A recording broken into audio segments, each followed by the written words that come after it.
Psalm 121. I lift up my eyes to the mountains. Where does my help come from? My help comes from the Lord, the maker of heaven and earth. He will not let your foot slip. He who watches over you will not slumber. Indeed, he who watches over Israel will neither slumber nor sleep. The Lord watches over you. The Lord is your shade at your right hand. The sun will not harm you by day, nor the moon by night. The Lord will keep you from all harm. He will watch over your life. The Lord will watch over your coming and going, both now and forevermore. Proverbs chapter 28. The wicked flee, though no one pursues, but the righteous are as bold as a lion. When a country is rebellious, it has many rulers, but a ruler with discernment and knowledge maintains order. A ruler who oppresses the poor is like driving rain that leaves no crops. Those who forsake instruction praise the wicked, but those who heed it resist them. Evildoers do not understand what is right, but those who seek the Lord understand it fully. Better the poor, whose way of life is blameless, than the rich, whose ways are perverse. A discerning son heeds instruction, but a companion of gluttons disgraces his father. Whoever increases wealth by taking interest or profit from the poor amasses it for another, who will be kind to the poor. If anyone turns a deaf ear to my instruction, even their prayers are detestable. Whoever leads the upright along an evil path will fall into their own trap, but the blameless will receive a good inheritance. The rich are wise in their own eyes. One who is poor and discerning sees how deluded they are. When the righteous triumph, there is great elation. But when the wicked rise to power, people go into hiding. Whoever conceals their sins does not prosper, but the one who confesses and renounces them finds mercy. Blessed is the one who always trembles before God, but whoever hardens their heart falls into trouble. Like a roaring lion or a charging bear is a wicked ruler over a helpless people. A tyrannical ruler practices extortion, but one who hates ill-gotten gain will enjoy a long reign.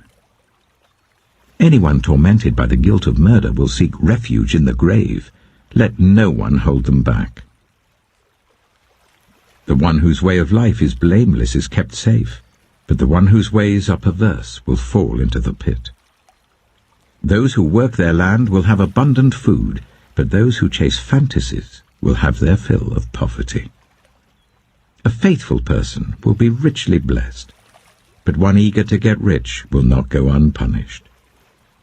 To show partiality is not good, yet a person will do wrong for a piece of bread.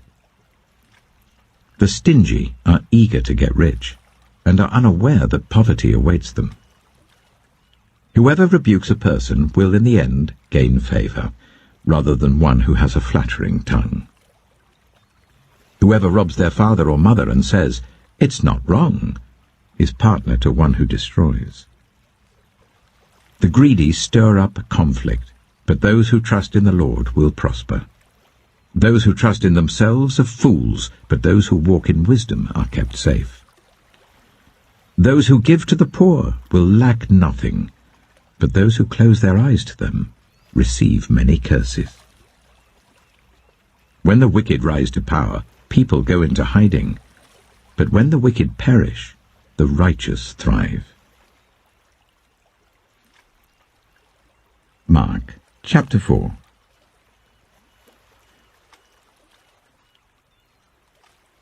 Again Jesus began to teach by the lake.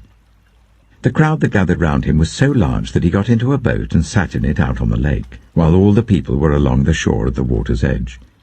He taught them many things by parables, and in his teaching said, "Listen, a farmer went out to sow his seed.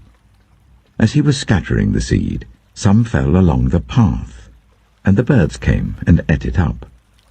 Some fell on rocky places, where it did not have much soil. It sprang up quickly because the soil was shallow.